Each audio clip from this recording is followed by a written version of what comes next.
Bonjour, aujourd'hui on va parler de la consommation excessive d'alcool chez les jeunes et des risques qu'il peut y avoir sur la santé. Non, on va parler de choses beaucoup plus intéressantes puisqu'on va parler des bienfaits du vin rouge sur l'organisme et évidemment avec une dose modérée. Parce qu'on nous parle toujours des effets négatifs de l'alcool, le vin rouge est associé à la drogue et c'est dommage parce qu'avec une consommation intelligente, cela peut rentrer parfaitement dans le cadre d'une bonne diète alimentaire bien structurée. Donc, dans notre alimentation, on n'a pas seulement des macronutriments avec des lipides, protéines et glucides, on a aussi tout un tas de micronutriments dans lesquels on va retrouver plusieurs familles, les vitamines, les minéraux, les oligo-éléments et ce qui va nous intéresser aujourd'hui, les antioxydants. Les antioxydants sont composés de plusieurs familles, notamment la famille des polyphénols.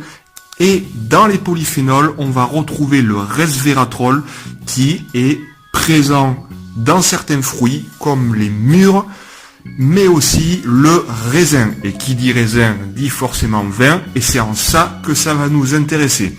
Il faut savoir que ces polyphénols sont contenus dans les tanins du vin et dans la vigne, et sont essentiellement extraits par fermentation, ce qui place le vin rouge en tête de la liste des aliments riches en resveratrol, puisque le jus de raisin ne fermente pas, donc il y a aussi des antioxydants à l'intérieur, mais le vin rouge arrive en tête grâce justement à la fermentation alcoolique notamment. La typicité des antioxydants et encore une fois du resveratrol, ça va être de jouer un véritable rôle sur la peau et sur le cœur, c'est-à-dire tout simplement qu'on va avoir un ralentissement du vieillissement de la peau et des bienfaits sur le système cardiovasculaire.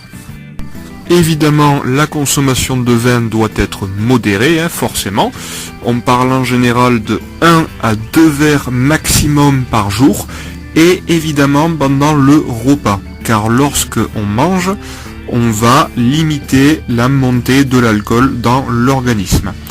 Après, bien sûr, ce n'est pas une obligation de boire du vin pour être en bonne santé. Vous n'allez pas d'un coup perdre 15 ans parce que vous avez bu un verre de vin. Ça restera un petit complément à votre diète. Mais il est dommage de se priver du vin, surtout si l'on aime ça, juste parce que ça a mauvaise réputation étant donné que c'est de l'alcool. C'est faux car à dose modérée, vous l'avez vu, c'est tout simplement bénéfique pour la santé. Voilà pour cette petite vidéo. J'espère que vous allez passer une bonne soirée et je vous dis à très bientôt. Et n'oubliez pas que vous pouvez aussi me suivre sur Facebook, sommellerie et services œnotouristiques. Sur ma page, vous aurez notamment un lien qui vous amènera directement sur mon site de vente en ligne, puisque je vends maintenant mes produits en ligne, les vins que j'ai sélectionnés. Je livre dans quasiment tout le Lot-et-Garonne, mais si vous n'êtes pas du Lot-et-Garonne, on s'arrangera, je vous ferai directement passer par les vignerons. Après, bien sûr, je n'oblige personne à acheter, c'est juste que si vous vous dites « Ah ben je suis un peu carencé en resveratrol, pourquoi pas prendre un peu de vin rouge ?» Vous pouvez penser à moi. Voilà, je vous mets toutes les coordonnées et les liens dans la description. Et je vous souhaite une nouvelle fois une excellente soirée.